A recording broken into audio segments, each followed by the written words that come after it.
afirmación convencida del apóstol Pablo de que el Evangelio es el poder de Dios para la salvación. Este Evangelio, como poder de Dios, además demuestra, revela, despliega, opera la justicia de Dios. Y esto lo está haciendo en contrapunto a una justicia que discrimina, una justicia parcial, que es la justicia en la lógica del Imperio Romano. Pablo está afirmando que entonces esta justicia, por ser justicia de Dios, es mucho más generosa, incluyente, que dignifica a quien la recibe en fe. Ahora, vamos al capítulo 3 de Romanos. Pablo sigue concentrado en el tema de la justicia de Dios, pero ahora va a dar más explicaciones acerca de cómo esta justicia opera. Fundamentalmente lo que va a decir Pablo, lo que va a afirmar Pablo, es que la justicia de Dios opera, funciona, se hace realidad mediante la fidelidad de Jesucristo. Esa es la idea central que está animando a Pablo. Vamos a caminar a través de 3 partes, que ustedes las tienen o ya las poco a poco irán apareciendo. Fundamentalmente vamos a ver que hay en la primera sección están los portadores fallidos de un mensaje, en los primeros 3 versículos, 8 versículos, perdón. Luego, desde el versículo 9 hasta el 20, veremos la injusticia de todos y la necesidad de la justicia pactual o restaurativa de Dios. Y finalmente, la fidelidad de Jesucristo que obra la justicia restaurativa de Dios en los últimos versículos del capítulo 3. Les invito ahora. Padre, una vez más, muchísimas gracias por tu presencia. Muchísimas gracias, Señor, por la asistencia de tu Espíritu Santo. Te rogamos, Señor, que tu Espíritu Santo nos guíe a leer tu palabra, a interpretar tu palabra, y que siga sembrando y cultivando en nosotros respuestas alegres de seguimiento a ti, de fiel obediencia a ti, de alegre obediencia a ti, tu Evangelio y tu reino. En el nombre de Cristo Jesús. Amén. En los primeros 8 versículos, Pablo ya empieza a plantear lo que es el problema de Dios, por decirlo de alguna manera. Eso es solamente como palabras humanas para describir algo e intentar que entendamos algo. En efecto, Dios no tiene ningún problema. Pero hay un problema espinoso que tiene Dios acerca de su justicia. Ahora, cuando voy a hablar, y he hablado hasta ahora de justicia, no estoy oponiendo necesariamente, como usualmente se lo hace, como justicia y amor. O Dios ama o Dios es justo. Ese es un tipo de división que es falsa. Realmente en el carácter de Dios y en el testimonio de las Escrituras no hay división entre amor y justicia. Más bien el amor, podríamos bien describirlo particularmente desde los Salmos, el amor de Dios tiene estos 3 componentes a la vez: justicia, verdad y gracia. Dios siempre ama, y cuando ama, ama justamente, ama con gracia y ama con verdad. Por decirlo de alguna manera, lo que Pablo nos está dando a entender en Romanos 3 es acerca de cómo el Señor está navegando el asunto de su justicia y cómo revelar y desplegar su justicia aquí en el mundo. Vamos brevemente a algunos versículos del capítulo 2. Quiero dar lectura desde el verso 17 hasta el 25, que son importantes para entender el capítulo 3. Realmente todo el argumento viene desde el capítulo 1 hasta como el capítulo 7, especialmente capítulo 3, 5 y 7. Es parte de un mismo hilo narrativo. Desde el verso 17 del capítulo 2, Pablo dice lo siguiente: ahora bien, tú que llevas el nombre de judío, que dependes de la ley y te jactas de tu relación con Dios, que conoces su voluntad y sabes discernir lo que es mejor porque eres instruido por la ley, que estás convencido de ser guía de los ciegos y luz de los que están en la oscuridad, instructor de los ignorantes, maestro de los sencillos, pues tienes en la ley la esencia misma del conocimiento y la verdad. En fin, tú que enseñas a otros, ¿no te enseñas a ti mismo? Tú que predicas contra el robo, ¿robas? Tú que dices que no se debe cometer adulterio, ¿adulteras? Tú que aborreces a los ídolos, ¿robas de sus templos? Tú que te jactas de la ley, deshonras a Dios quebrantando la ley. Así está escrito: por causa de ustedes se blasfema el nombre de Dios entre los gentiles. La circuncisión tiene valor si observas la ley, pero si la quebrantas vienes a ser como un incircunciso. Por lo tanto, si los gentiles cumplen los requisitos de la ley, no se les considerará como si estuvieran circuncidados. El que no está físicamente circuncidado, pero obedece la ley, te condenará a ti, que, a pesar de tener el mandamiento escrito y la circuncisión, quebrantas la ley. Lo exterior no hace a nadie judío, ni consiste la circuncisión en una señal en el cuerpo. El verdadero judío lo es interiormente, y la circuncisión es la del corazón, la que realiza el espíritu, no el mandamiento escrito. Que es judío, así lo alaba Dios y no la teme. Parte de lo que estoy llamando como el problema de Dios para revelar su justicia es que el pueblo escogido por Dios, el antiguo Israel, y cada vez que mencione a Israel, por favor tengan en cuenta que estoy hablando de esta entidad política de hace miles de años, no el actual Estado de Israel, el antiguo Israel, ¿sí? Este pueblo escogido por Dios para ser luz a las naciones ha fallado en llevar y ser ese mensaje.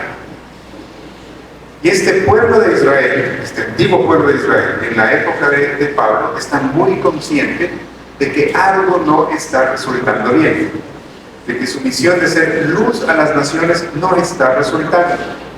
Esta nación, en el tiempo de Jesús y de Pablo, se mira a sí misma todavía como estando en exilio. Ya están en el territorio de ellos, pero todavía están en exilio. ¿Por qué se saben todavía en exilio? Porque hay una nación pagana que les está gobernando y les está oprimiendo a ellos y a otros. Ellos están muy conscientes de que están fallando en ser testigos de la bondad, del amor y de la justicia de Dios. Esa es parte de lo que he dicho, el problema de Dios. A este antiguo Israel le fue encargado, confiado, encomendado una encomienda o un mensaje. Lo encomendado o el mensaje no es para el mensajero, sino para quien lo va a recibir. Ser luz para las naciones y comunicar el mensaje de Dios para así demostrar que Dios es Dios y quién es Dios. Pero el antiguo pueblo de Dios se quedó con este mensaje para ellos mismos, para él mismo como pueblo, creyendo que es un privilegio único de ellos. Otros tomaron este mensaje, tomaron esta herencia, pero la vendieron, la abandonaron, más o menos como el hijo menor perdido en la parábola del padre generoso. Dice: no me importa la herencia, voy a malgastar. Pero el punto de ser un mensajero, el punto de tener un encargo, es que uno debe entregar este mensaje y uno debe entregar este encargo. Y el antiguo pueblo de Dios, el Israel, de la época de Jesús, Pablo y Andrés, ha sido infiel, ha sido un mensajero inútil. No solo que no ha entregado el mensaje, sino que el nombre de Dios no solo que no es conocido, sino que, como lo acabamos de leer hace unos segundos, el nombre de Dios está siendo avergonzado, desprestigiado entre las naciones. ¿Qué es lo que está ocurriendo? Que parte de la estrategia de Dios tiene la apariencia de estar fracasando. El mensajero que escogió es un mensajero fallido.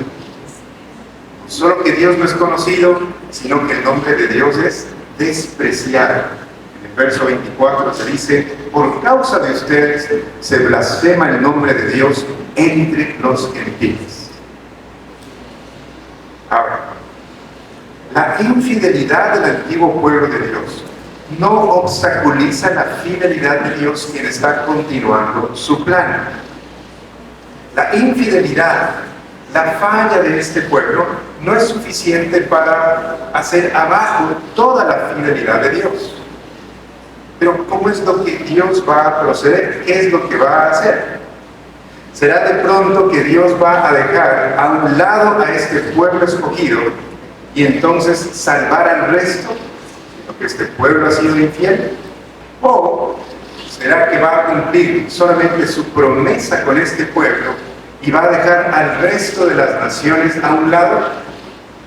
¿O será que de pronto tanto a este pueblo escogido como al resto de las naciones, a ninguno de ellos va a salvar?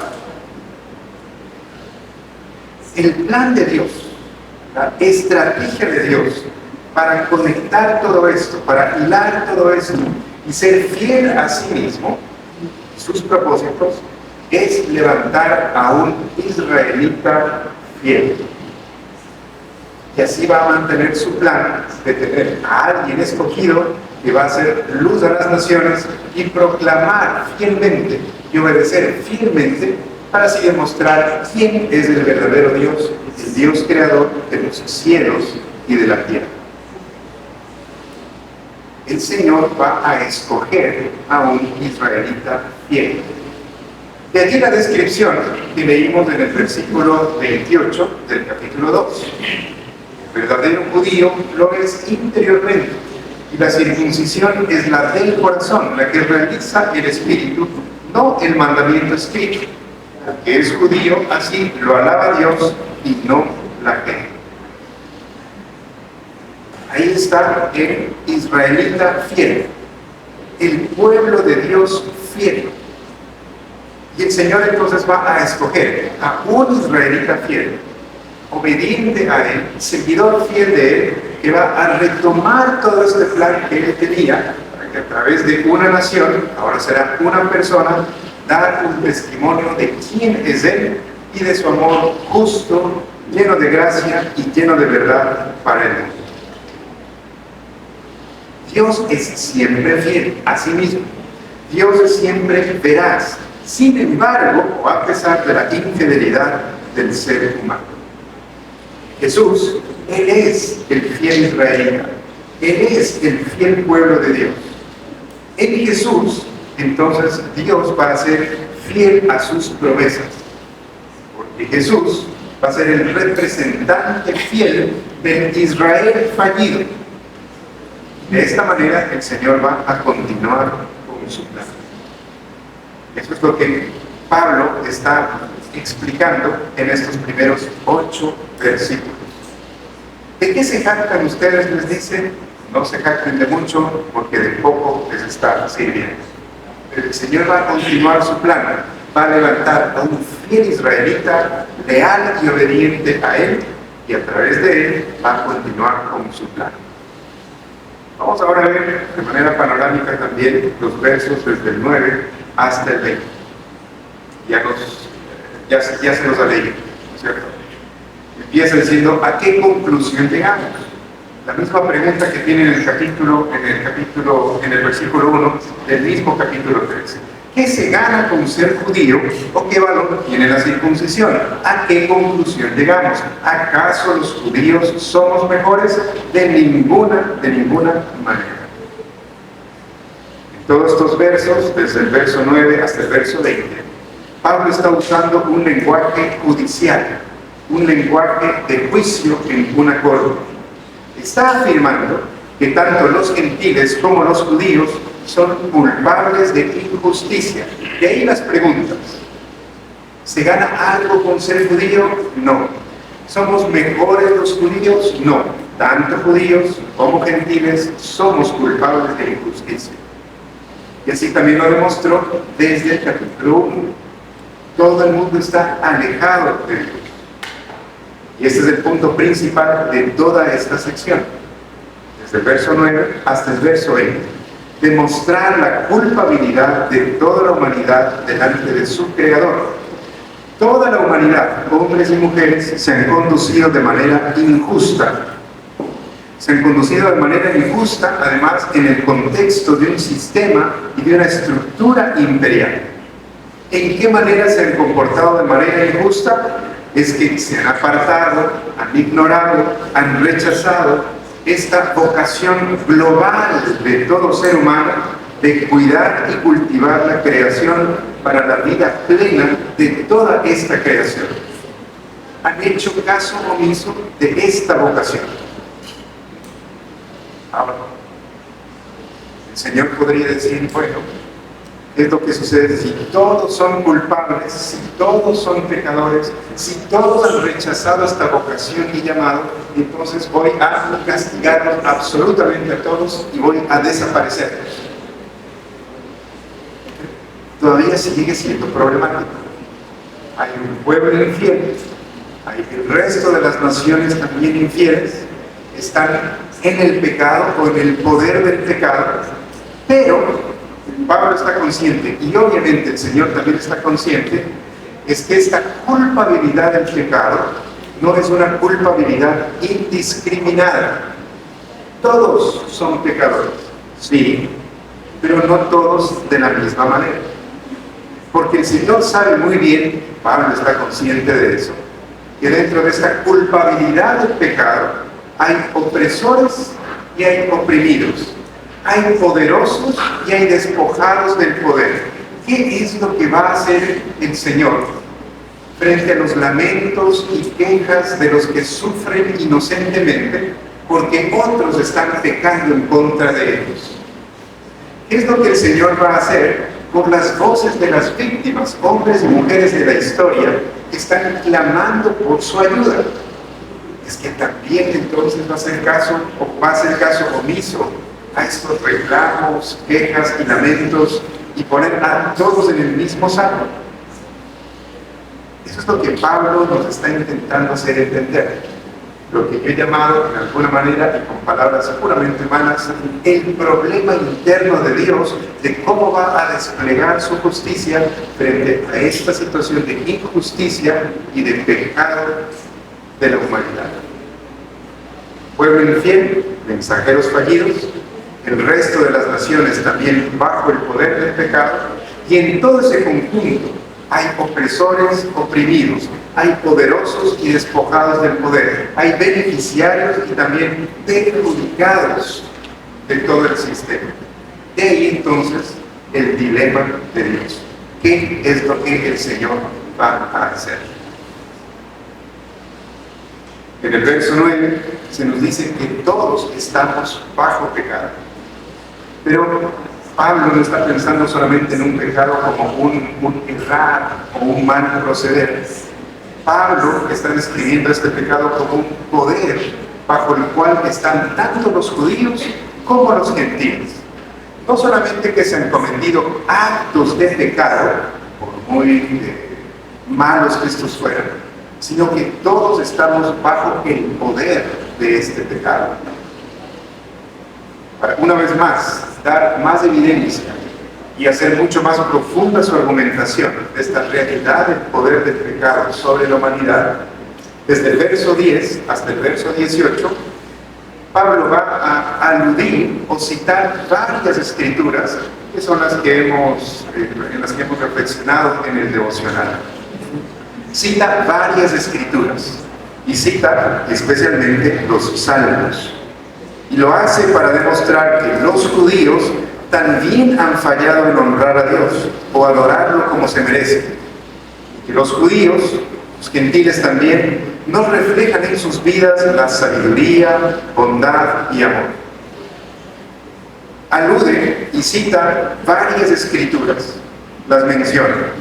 Está citando el Salmo 14, el Salmo 53, Eclesiastés 7, Salmo 5, Salmo 140, Salmo 10, Isaías 59 y el Salmo 36.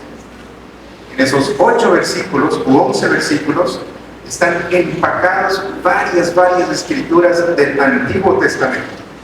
Ahora, un dato bien importante que necesitamos conocer de cómo Pablo y otros usan el Antiguo Testamento en el Nuevo Testamento.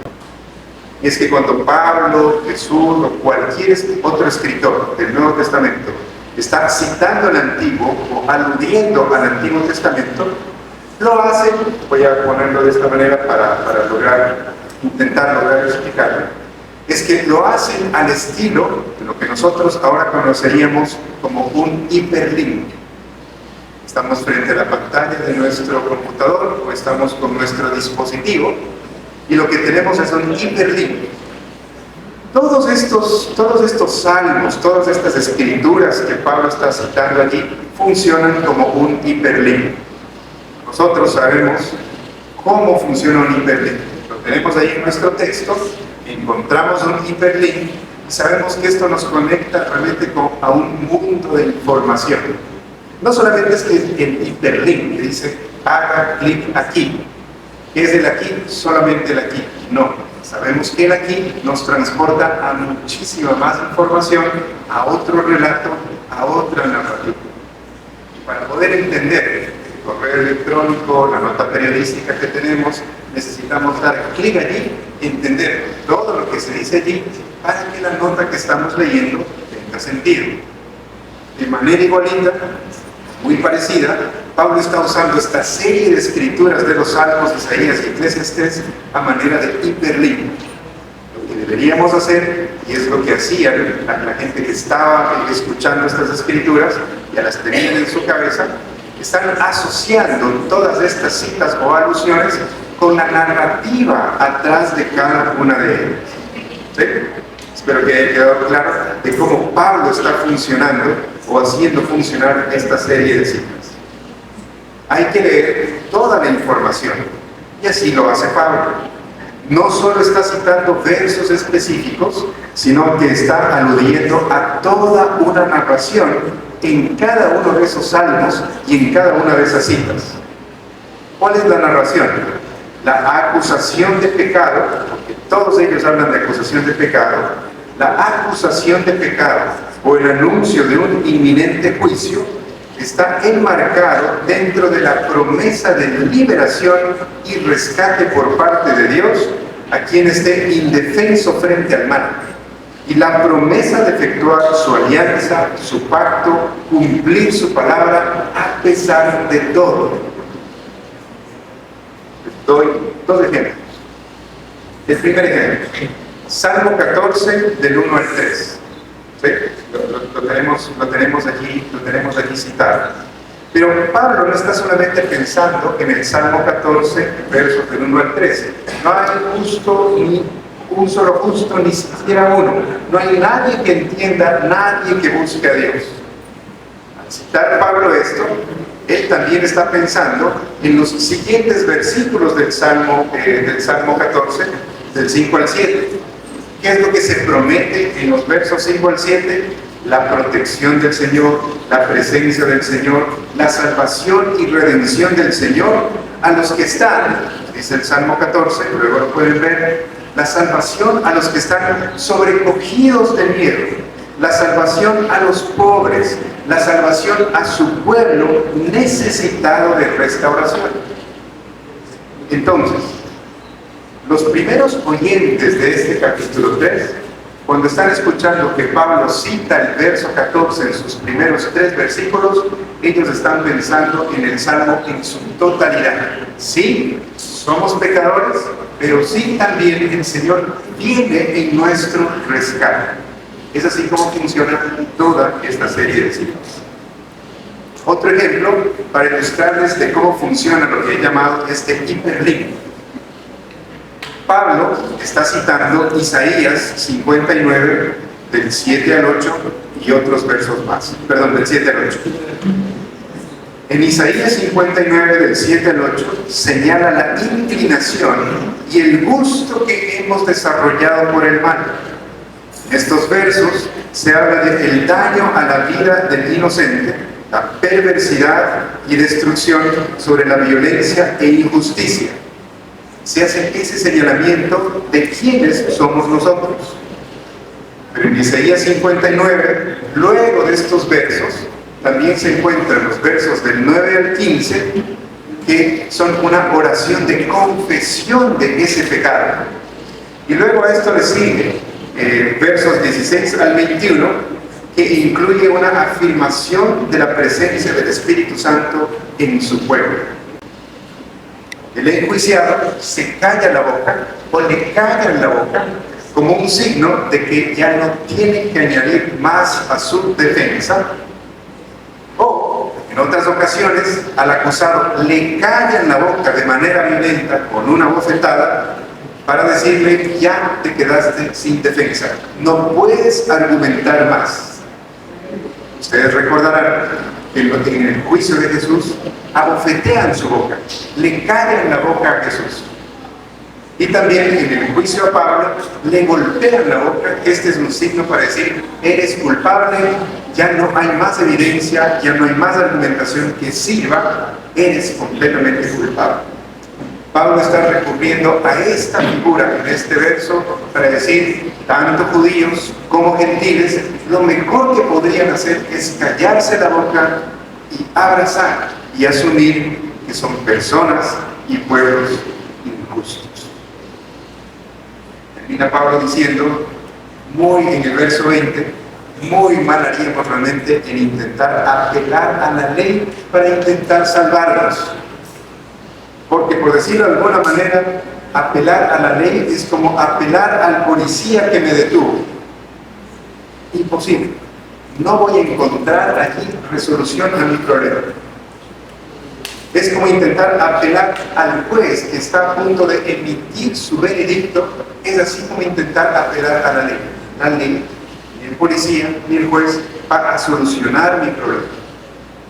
Uno va a llegar a vivir en buenos términos con Dios, justificado por Dios, no a través de la ley, sino por la fidelidad de Jesucristo, en cuya fidelidad uno pone su confianza.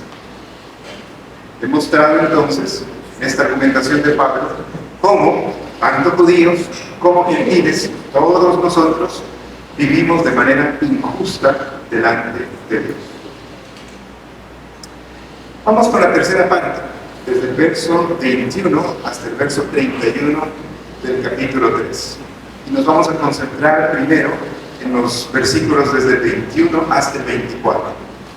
Porque lo que Pablo está aquí contándonos, lo que Pablo quiere darnos a conocer, es el descubrimiento de la justicia restaurativa o de la justicia pactual de Dios.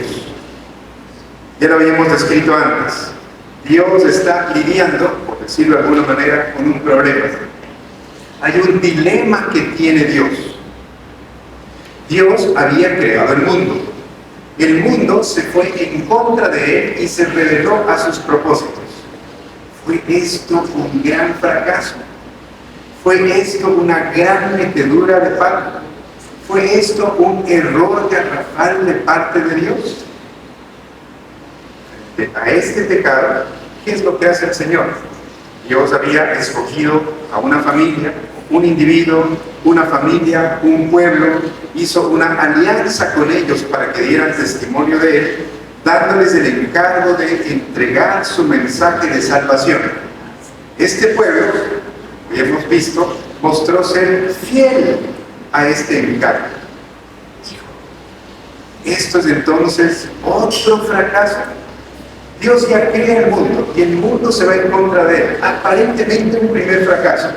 Luego, en su estrategia para resolver este problema, este pueblo también resulta que le es infiel a este encargo. ¿Es esto un segundo o seguido fracaso? ¿Qué es lo que tiene que hacer Dios? Dios va a tener que ser fiel solamente a este pueblo, aunque no merecía ser fiel a este pueblo, y abandonaría a este pueblo por otros. O más bien Dios abandonaría a este pueblo y salvaría al resto que parecerían estar como más inocentes. Pero el Señor está muy claro y muy consciente de que el mundo está lleno de injusticia, judíos y gentiles. Y el Señor, por ser quien es, por su amor, está movido a hacer algo. pero ¿qué hacer? Porque cuando mira también al mundo, lo mira como injusto, sabe allí que hay opresores y hay oprimidos, hay poderosos y despojados del poder, hay beneficiarios y hay víctimas de este sistema. ¿Cómo es lo que Dios va a actuar? ¿Cómo es que Dios va a favorecer a su creación y a sus criaturas? ¿Por quién va a apostar el Señor? ¿Cómo es que Dios va a cumplir sus obligaciones de justicia e integridad en todos estos frentes? Y ahí está el problema de la justicia de Dios, de la integridad de Dios, de la justicia restaurativa de Dios, de la justicia pactual de Dios. De ahí que Pablo ya nos dio unas pistas en el capítulo 1. Él está diciendo, el Evangelio de Dios es el poder de Dios para la salvación. Y este mismo Evangelio es el que muestra la justicia de Dios. El asunto, en algunas maneras, hubiera sido más sencillo si el antiguo pueblo de Dios hubiera sido infiel. Si el antiguo pueblo de Dios hubiera sido fiel. Se portaba de manera fiel, el resto del mundo no respondía adecuadamente. Fácil la solución de ese problema: condenar al resto del mundo. Pero ¿qué es lo que sucede cuando los mensajeros también son infieles? Y dentro del resto del mundo hay una serie de injusticias muy desiguales, que se muestran de manera desigual. ¿Vamos a castigar a todos por igual? ¿Porque da lo mismo ser Hitler que Madre Teresa? ¿Qué va a hacer el Señor? ¿Cómo es que Dios va a ser fiel a sus promesas y también va a ser fiel a su creación? Leo un comentario acerca de esto. La gran ironía es que el propio pacto, el acuerdo vinculante de Dios con Abraham y su familia, fue diseñado en primer lugar para hacer frente a la maldad humana y sus consecuencias. El libro de Génesis está enmarcado de tal manera que dice que Dios llamó a Abraham, en Génesis 12, para deshacer el problema causado por el pecado de Adán y Eva, capítulo 3, y así volver a encarrilar el proyecto original de Dios, Génesis 1 y Génesis 2. Esa era la estrategia de Dios. Pero he ahí el dilema particular en el que Dios parece estar atrapado. Enfrentado a un mundo que iba mal, hizo un pacto con el antiguo pueblo de Dios, mediante el cual todo se arreglaría. Debe ser fiel a ese pacto. De lo contrario, ¿cómo salvará al mundo? Sin embargo, el propio pueblo del pacto le ha defraudado por completo y se revela como una simple parte del mundo que necesita ser salvada. Mandé un mensaje con este mensajero y resulta que el mensajero también necesita de mi salvación. ¿Qué hacer? Dios no puede hacer lo que el pueblo de la alianza espera, salvar solamente a este pueblo, sin ser acusado de parcialidad ni de favoritismo a gran escala. De ahí que el problema de Dios no solo es de su justicia, punto, sino es de su justicia restaurativa. No es solamente un asunto de a quién va a castigar Dios, sino de a quién va a restaurar Dios, su justicia pactual y justicia restaurativa. El asunto es acerca de cómo Dios va a ser fiel a su pacto, a su alianza, a su palabra que había decretado el Shalom para la creación entera. Esta alianza fue hecha para poner en orden, para poner en buenos términos al mundo, a los seres humanos consigo mismo y con su proyecto de Shalom y de bienestar integral para toda la creación.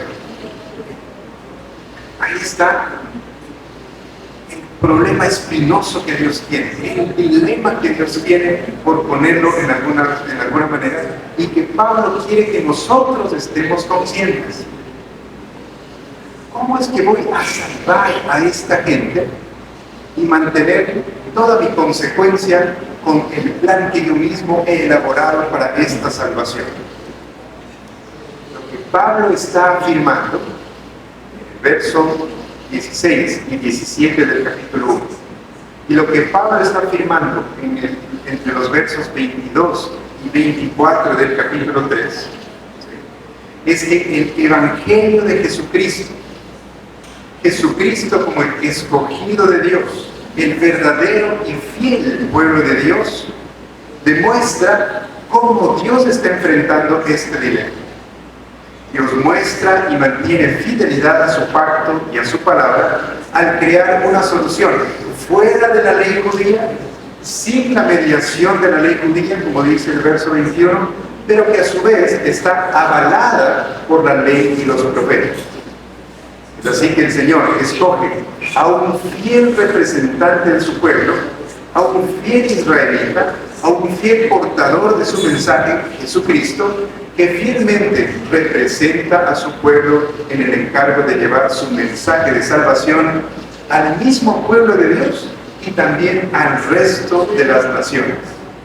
Tanto el mensajero como los recipientes del mensaje han pecado y están privados de la gloria de Dios. Quiero leer desde el verso 22 hasta el 24. Esta justicia de Dios llega mediante la fe en Jesucristo, según la versión que tengo acá, a todos los que creen. De hecho, no hay distinción, pues todos han pecado y están privados de la gloria de Dios, pero por su gracia son justificados gratuitamente mediante la redención que Cristo Jesús efectuó. Entonces, esta es la fidelidad de Jesucristo lo que hace obrar y llegar la justicia restaurativa de Dios. La fidelidad de Jesucristo a los propósitos de salvación de Dios, el Señor tenía en mente cuando llamó al antiguo Israel a este pacto o alianza para dar testimonio a todas las naciones. Miren, quiero que leamos el verso 22 de manera diferente.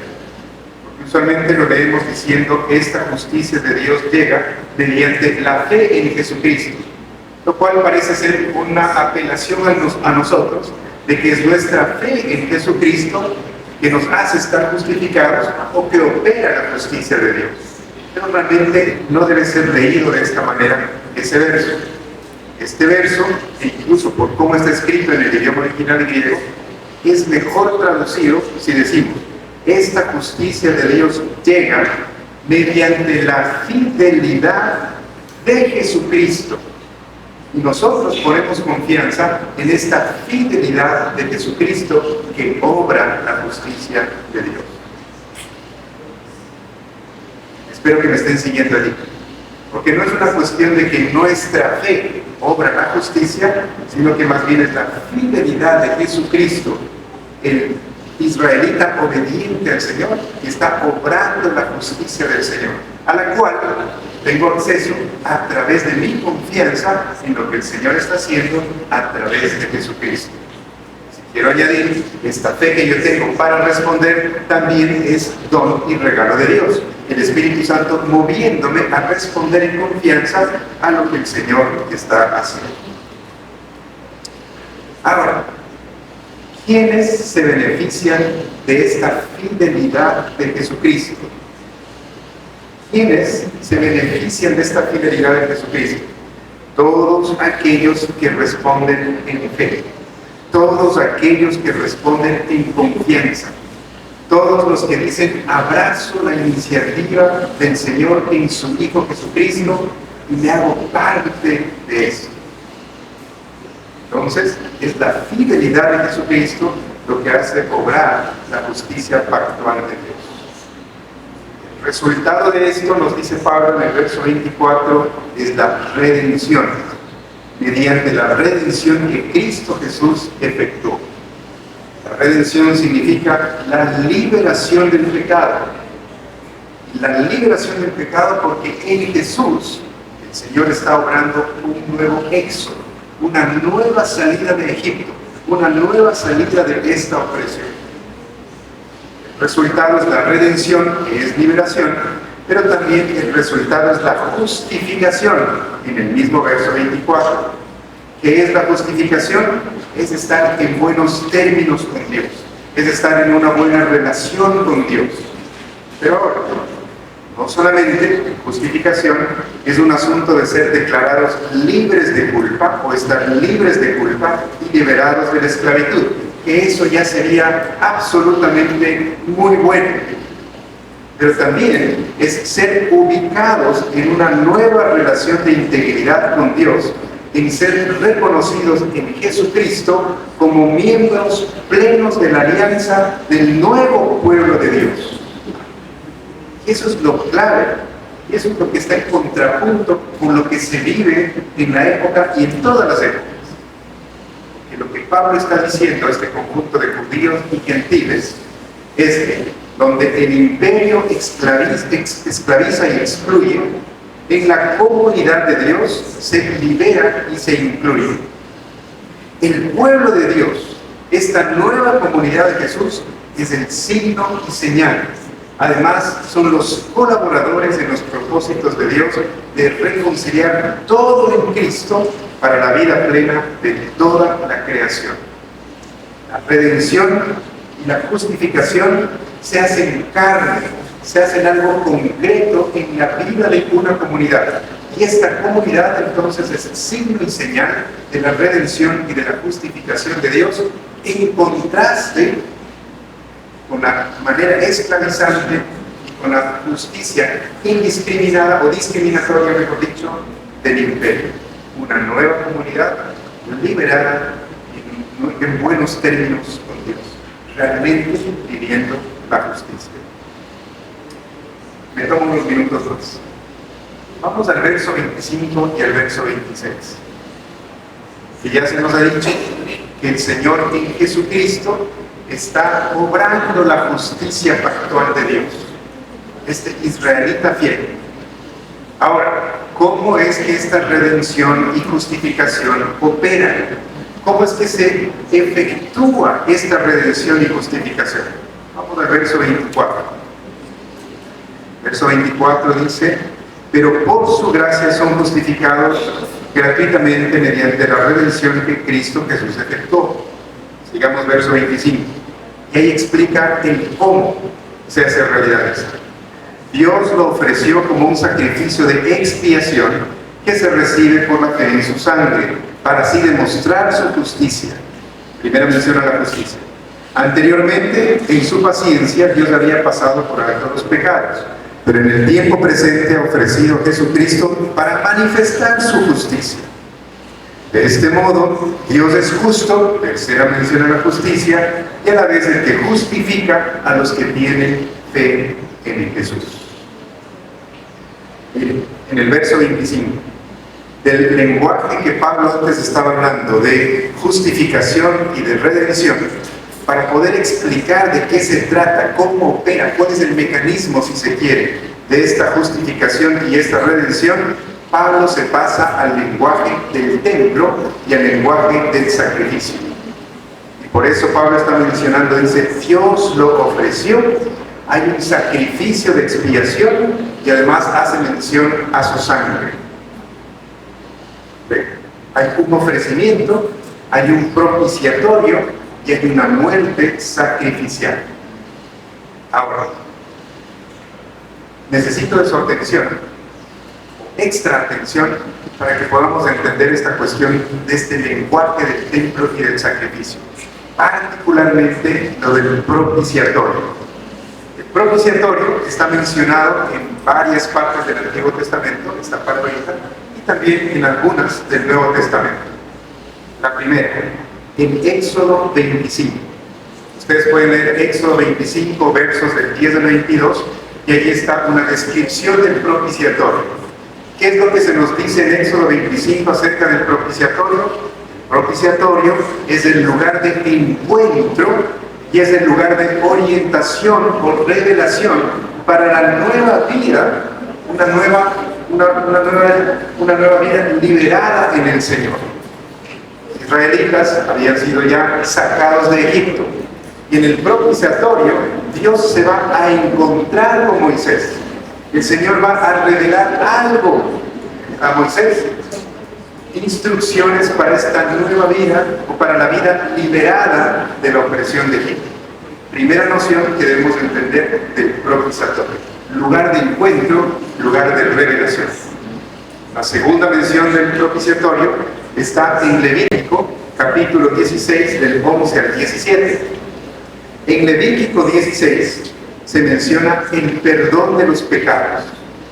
Dios a favor de su pueblo, Dios al encuentro de su pueblo, el pueblo al encuentro de su Dios.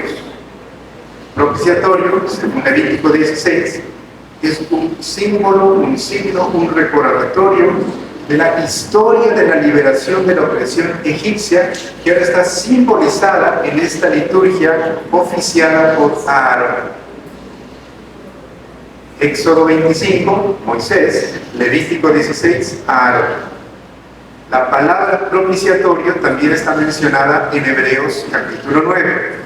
Y en Hebreos capítulo 9, al mencionarse el propiciatorio, este lugar dentro del lugar santísimo, se lo señala para apuntar a la temporalidad y el rol anticipatorio del propiciatorio, pero la vigencia en Jesucristo, y ahora solamente en Jesucristo, ya no en arca, como el lugar de encuentro, de orientación, de revelación y de reconciliación del Señor con su gente, con su creación y de su creación con Él. Una siguiente mención del propiciatorio. Aquí no aparece la palabra propiciatorio, pero es obvio que el propiciatorio está presente. Hemos visto Éxodo, hemos visto Levítico, hemos visto Hebreos, está aquí en Romanos, en la sección que estamos estudiando en este momento, pero también el propiciatorio aparece en Juan capítulo 20. Juan capítulo 20 está Pedro y Juan que han ido a la tumba de Jesús, pero también luego aparece María Magdalena, la seguidora de Jesús, que aparece y entra a la tumba en donde está Jesús. ¿Qué es lo que se nos dice en esta descripción del encuentro de María Magdalena con Jesús, o antes de que ella encontró a Jesús? Entra a la tumba, encuentra a ella el lugar en donde estaba recostado el cuerpo de Jesús, y se nos dice en el Evangelio que había ángeles tanto a los pies y a la cabeza de donde estaba Jesús, pero Jesús no estaba. Y eso creo yo, y otros, que es una mención directa al propiciatorio del Antiguo Testamento, porque justamente así era el propiciatorio. El lugar donde se derramaba la sangre y había un ángel a un lado, un ángel al otro, mencionando allí este propiciatorio. Pero ahora, fíjense, porque cuando lo leí fue algo así muy revelador. Entra la seguidora de Jesús, una mujer bien marginal en el mundo judío y en el mundo romano. Entra a la tumba y se encuentra con el propiciatorio sin el cuerpo de Jesús, un ángel a un lado, un ángel al otro, y así, de manera hipotética, de una interpretación hipotética, se me ocurre entonces que allí está María Magdalena como la nueva Moisés en un sentido, como la nueva Aarón en un sentido, en el lugar santísimo donde no entraban las mujeres, recuperando así el rol de sacerdote que había sido dado a las mujeres desde el principio de la creación en Génesis 1. Hombre y mujer como sacerdotes del templo de Dios, que es la creación entera.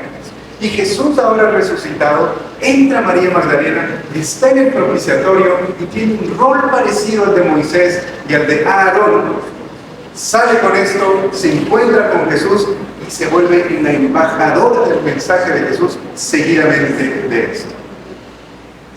Esto es una hipótesis interpretativa. Yo necesito todavía darle más vueltas a esto, pero me parece fascinante cuando uno piensa en los lugares donde aparece la palabra propiciatorio y este lindo rol que se le está dando a María Magdalena y a través de María Magdalena a todas las mujeres de todas las épocas en el mundo. Ahora, hombres y mujeres en Jesús, Jesús resucitado, recuperando nuestro rol como sacerdotes de la creación y también como colaboradores de la creación para trabajar, orar y buscar el shalom y el bienestar integral en todo lo que haga.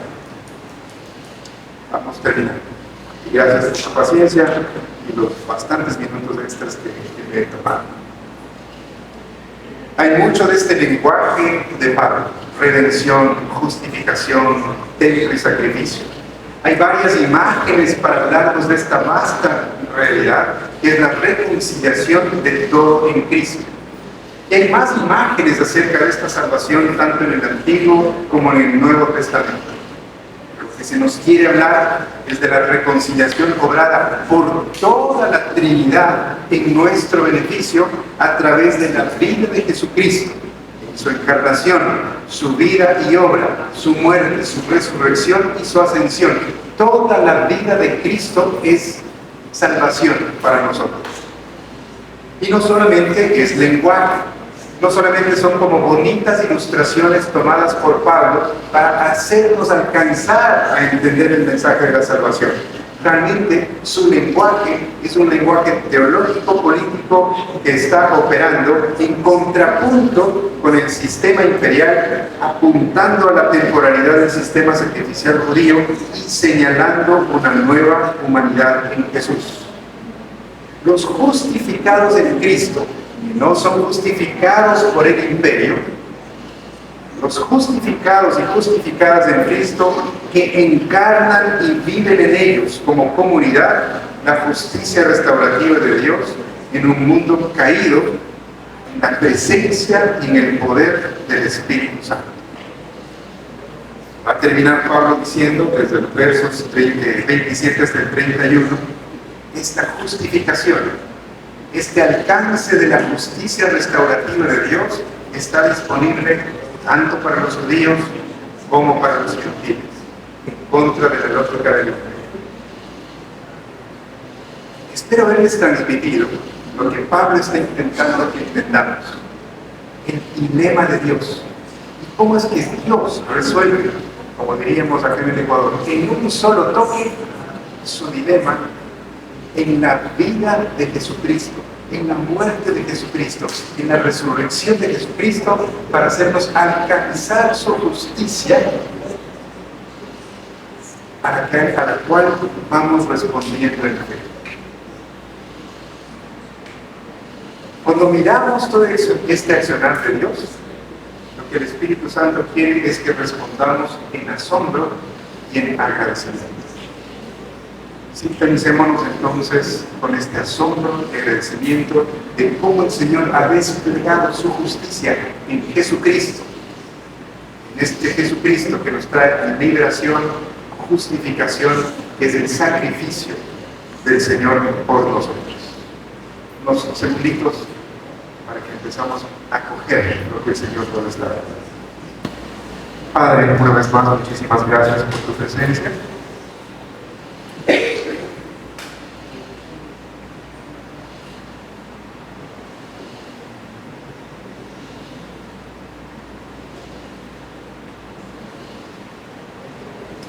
Que tu Espíritu Santo, Señor, siga sembrando y cultivando en nosotros agradecimiento, adoración, asombro, a mirar cómo amorosamente te desplegaste para justificarnos, para revelar tu justicia